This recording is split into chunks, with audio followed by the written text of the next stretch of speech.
بسم اللہ الرحمن الرحیم. ویلو کو سپورٹ کیجیے گا, چینل کو سبسکرائب کیجیے. کچھ عام خبریں, لیکن اس سے پہلے یہ کہ مولانا فضل الرحمان کی منافقت اور شرارت. سب سے پہلے میں منافقت پہ بات کر لیتا ہوں, کیونکہ شرارت تو وہ کر چکے, لیکن منافقت کا عمل چونکہ وہ جاری ہے. تو میں سب سے پہلے وہ بتا دوں کہ مولانا فضل الرحمان صاحب نے آج جانے سے پہلے, یعنی کہ انہوں نے آج قطر جانے سے پہلے تمام میڈیا چینلز کو یہ آگاہ کیا کہ یہ میسج چلا دیا جائے, یعنی کہ یہ ایک بریکنگ چلا دی جائے کہ مولانا فضل الرحمان صاحب غزہ کے لیے روانہ, یعنی کہ فلسطین کے لیے روانہ, ان کی مدد کے لیے. لیکن چونکہ وہ وہاں فلسطین پہنچے نہیں, وہ پہنچے کہاں؟ قطر, جس کا ہمیں 1-2 روز پہلے ہی پتہ چل گیا تھا کہ مولانا فضل الرحمان صاحب قطر جانے والے ہیں. اور قطر جانے کے بعد ان کی ایک اہم ملاقات ہوئی ہے. اہم ملاقات کا احوال میں آپ کے ساتھ شیئر کر دیتا ہوں. کیونکہ وہ مولانا صاحب کے آفیشیل ٹویٹر اکاؤنٹ پر آیا ہے, یعنی کہ مولانا صاحب نے خود اسے کیا ہے. اب اس ٹویٹ کو پڑھ کے نا آپ کو سب کچھ سمجھ میں آ جائے گا. یعنی کہ یہ بتا کے اس طرح نکلے تھے جیسے کوئی یہ جنگ بندی کے لیے جا رہے ہیں, یعنی کہ یہ کوئی قلعہ فتح کرنے کے لیے جا رہے ہیں, یا پھر تمام عالمی دنیا کو بولنے جا رہے ہیں بس بہت ہو گیا, بیٹھ جاؤ نیچے, اور سب پھر نیچے بیٹھ جائیں گے. خیر, اب دیکھنے میں کیا ہے, پہلے میں آپ کو وہ ٹویٹ مزیدار ہے وہ آپ کو بتا دوں کہ وہ ٹویٹ کیا ہے. یہ ٹویٹ آپ دیکھ سکتے ہیں, اور اس ٹویٹ میں لکھے قطر میں حماس کی قیادت اسماعیل ہانیہ اور خالد مشعل سے ملاقات. پاکستانی عوام اور بالخصوص جمعیت علماء اسلام کے کارکنوں کی طرف سے غزہ میں جاری اسرائیلی مظالم پر فلسطینی عوام کے ساتھ تعزیتی ہمدردی اور اظہار یکجہتی کیا, اور ان کو یقین دلایا کہ ہم ان کے اخلاقی, سیاسی, سفارتی ہر میدان میں آپ کے شانہ بشانہ کھڑے ہیں. اس لائن کو دوبارہ دہرا رہا ہوں اور یہ دوبارہ دیکھیے گا. ہمدردی اور یکجہتی کا اظہار کیا اور ان کو یقین دلایا کہ ہم اخلاقی, سیاسی, سفارتی ہر میدان میں آپ کے شانہ بشانہ کھڑے ہیں. یعنی کہ یہ انہیں یہاں سے وہاں صرف یقین دلانے گئے تھے, یہ کوئی قلعہ فتح کرنے نہیں گئے تھے. خیر, اب تھوڑا سا آگے میں چلتا ہوں. اس کے بعد اسماعیل ہانیہ اور خالد مشعل نے پاکستان کی عوام اور جمعیت علماء اسلام کے کارکنوں کو بھرپور حمایت پر فلسطینی عوام کی طرف سے دل کی گہرائیوں سے شکریہ ادا کا پیغام دیا. اس میں کوئی شک نہیں کہ مولانا فضل الرحمان صاحب نے 2 بڑے اجتماع کیے فلسطین کے لیے, اور اچھے خاصے بڑے تھے, اس میں کوئی شک نہیں ہے. لیکن آپ یہ دیکھیں کہ یہ یہاں سے بول کے کیا گئے تھے, یہاں سے یہ نعرے دے کے گئے تھے کہ میں وہاں جا رہا ہوں غزہ اور ان کی مدد کے لیے جا رہا ہوں فلسطین. یہ ان کی مدد کرنے گئے تھے غزہ, پر انہوں نے لینڈ کیا قطر میں, اور قطر میں اہم ملاقاتیں, اور اس اہم ملاقاتوں میں کہیں بھی جنگ بندی کا کوئی ذکر نہیں تھا, یا پھر ایسا کوئی نہیں تھا کہ کوئی ایک اسٹرانگ میسج جا رہا ہو, یعنی کہ آپ اس طرح کی کوئی شٹ اپ کال دے رہے ہو جس طرح سے امریکہ نے ہمیں کہا ہے بار بار کہ ڈو مور. اس طرح سے بھی کوئی کال نہیں دی, صرف اور صرف یہ وہاں پر یہ پیغام پہنچانے گئے تھے کہ ہماری ہمدردیاں آپ کے ساتھ ہیں.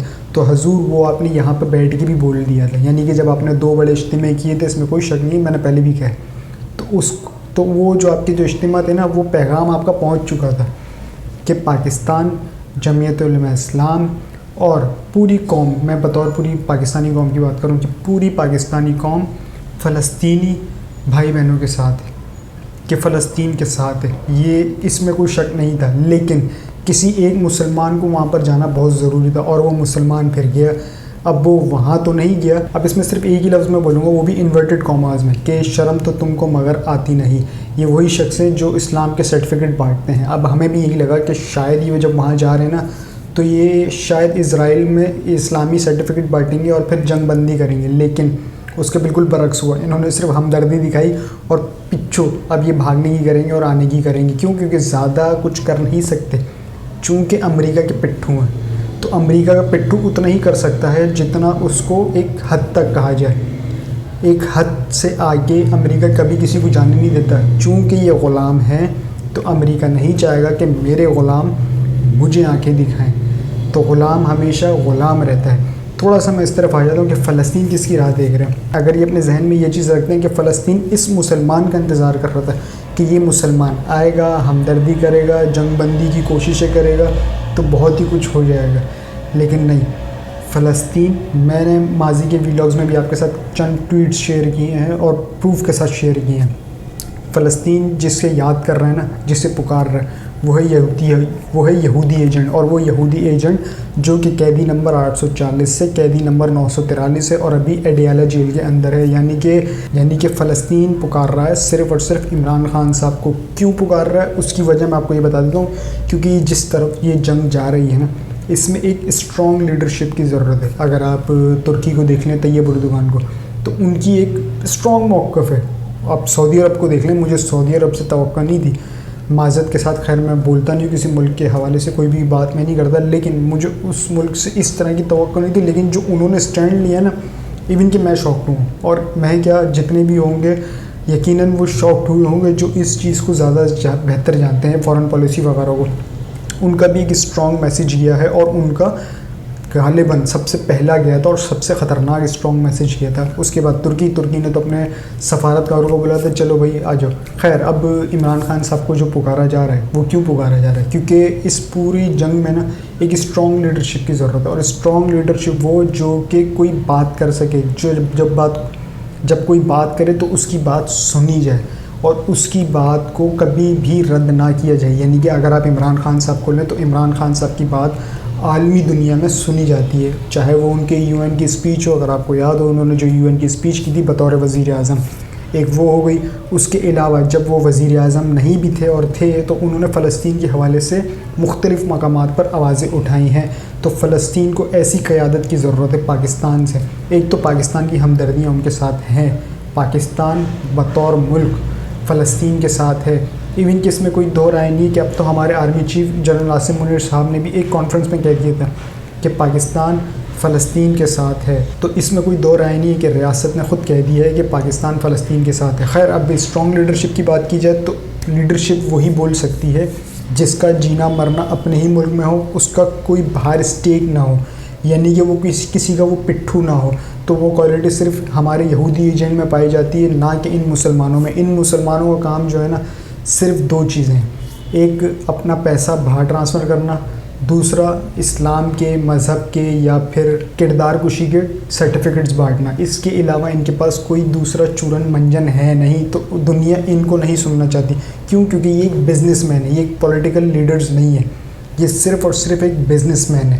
اب عمران خان صاحب کا ایک کیس لگا ہوا ہے سپریم کورٹ میں بیل ضمانت کا، جو کہ 7 نومبر کو اس کی ہیئرنگ ہے سپریم کورٹ میں. اب دیکھنا یہ ہے کہ سپریم کورٹ انہیں رہا کرتی یا نہیں کرتی، لیکن میرا ماننا یہ ہے کہ اگر سپریم کورٹ انہیں رہا کر بھی دے گی، تو انہوں نے آگے سے دوسری کوئی گرفتاری ڈال دینی اور اس میں انہیں گرفتار کر لینا. یعنی کہ یہ بھی تیار بیٹھے ہوں گے. وہ آپ نے دیکھا ہوگا قربانی سے پہلے لوگ چھریاں تیز کر کے بیٹھے ہوتے، تو اس طرح سے یہ بھی اس طرح بیٹھے ہوئے ہی ہوں گے. اب میں تھوڑا دوبارہ اس پہ آ جاتا ہوں، مولانا فضل الرحمان پہ. لیکن اس کا ایک حصہ یہ ہے کہ ستمبر 2023 کو کہتے ہیں اگر صدر نے الیکشن کی تاریخ دی تو وہ غیر آئینی ہوگا. یہ میں نہیں کہہ رہا، مولانا فضل الرحمان صاحب کہہ رہے ہیں. اب نومبر 2023 صدر الیکشن کی تاریخ دینے میں ناکام رہے، انہیں استعفیٰ دینا چاہیے. یعنی کہ یہ دیکھ لیا آپ نے ان کی منافقت کی کس طرح سے یہ رنگ باز ہیں.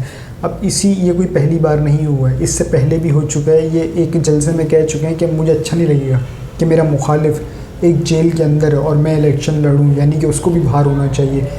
یہ ایک اسٹیٹمنٹ دیتے ہیں، اس کے بالکل اگلے ہی روز اب جو انہوں نے 2 بڑے اجتماع کیے ہیں، اس میں ان کی اسٹیٹمنٹ کچھ اور ہے. اس میں یہ 9 مئی کو بیچ میں گھسیڑ کے لے آتے ہیں کہ یہ 9 مئی کے کرداروں کو نہیں بخشنا چاہیے. اب 9 مئی کدھر اور عمران خان کدھر، آپ کس کو کس سے کمپیئر کر رہے ہیں؟ اب تک تو اس پہ یہ ثابت بھی نہیں ہوا کہ 9 مئی میں وہ ملوث ہے یا پھر ان کا کوئی ماسٹر مائنڈ ہے.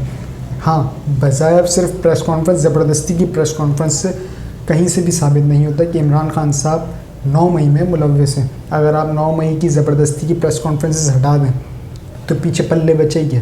کچھ بھی نہیں. تو اس طرح سے یہ کیس ہے کیا؟ کچھ بھی نہیں.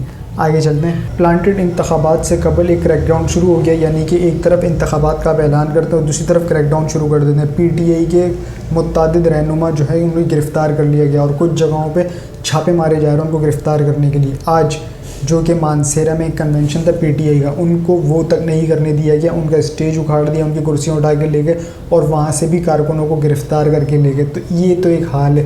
تو اسی لیے ہم کہتے ہیں کہ یہ لیول پلینگ فیلڈ والا جو معاملہ ہے نا، یہ کچھ فشی سے وہ یوں، کیونکہ مریم نواز صاحبہ نے خود کہا تھا ایک جلسے میں کہ ترازو کے پلڑے برابر کرو. اب وہ برابر کرتے کرتے اچھا برابر تب ہوتے ہیں جب انصاف کرنے والا ہو. اب وہ انصاف کرنے والے نے کون سا میگنیٹ لگایا ہے، کچھ لگایا ہے، تو وہ ترازو ایک دم جھک گئے. آپ اس پہ وزن ڈھالے جا رہے ہیں لیکن وہ بیلنس نہیں ہو پا رہا. تو انہیں یہ سمجھ نہیں آ رہی کہ وہ بیلنس کیوں نہیں ہو رہا. وہ بیلنس اس لیے نہیں ہو رہا کیونکہ ایک مقناطیس لگا ہوا ہے, ایک تھال کے اندر مقناطیس لگا ہوا ہے جب آپ بیلنس کر رہے ہوتے ہیں, تو اسی لیے وہ بیلنس نہیں ہو پا رہا. جب آپ مقناطیس ہٹائیں گے تو وہ دھڑام کر کے نیچے گرے گا, اور یہ سب جتنے بھی پٹارے ہیں نا, یہ سب دھڑام کر کے گریں گے. اور یقین کریں وہ جو بیٹھا ہوا تو وہ کس طرح اوپر جائے گا. خیر اوپر جانا تو دور کی بات, وہ اب بھی اپنی بلندیوں پر ہی ہے. اگر میں آپ سے راولپنڈی کا ایک گراف شیئر کروں نا, تو اس میں آپ یہ دیکھ سکتے ہیں کہ 50% سے زائد تحریک انصاف لیڈ کر رہی ہے. یہ میرا سروے نہیں ہے یا کوئی ایڈٹ نہیں ہوا ہوا, یہ عوامی رائے ہے جس کی میں بات کرتا ہوں, پبلک پلس. تو یہ چیز ہے وہ پبلک پلس. اب یہ سمجھ نہیں پا رہے. اس کے ساتھ ساتھ ایک چیز اور ہے جس میں جنت کے ٹکٹ کے بعد اب ایک مسلمانی کا بھی ٹکٹ آ گیا. وہ مسلمانی کا ٹکٹ کیا ہے یہ میں آپ کو اگلے ویڈیو میں ضرور بتاؤں گا. اس سے پہلے میں یہ بتا دوں کہ یہ جس رخ میں معاملات جا رہے ہیں نا, اگر تو یہ ٹھیک نہیں ہوئے, بہتر نہیں ہوئے, تو پھر تو اللہ ہی حافظ ہے. اور دوسری بات کہ آپ کے ذہنوں میں یہ کمپین کر کے نا, میڈیا وغیرہ ادھر ادھر سے یہ ڈالا جا رہا ہے کہ میاں نواز شریف آ چکے ہیں, اب وہی اگلے وزیر اعظم ہیں. یعنی کہ یہ آپ کے ذہنوں کو اتنا ٹارچر کر رہے ہیں کہ جب انتخابات ہوں گے نا تو آپ خود نہیں جائیں گے آپ پولنگ اسٹیشن. آپ بولیں گے نہیں, جب ایک فیصلہ ہو چکا ہے تو میں کیوں جاؤں ووٹ ڈالنے. یقین جانیے یہ آپ سب سے بڑی غلطی کریں گے.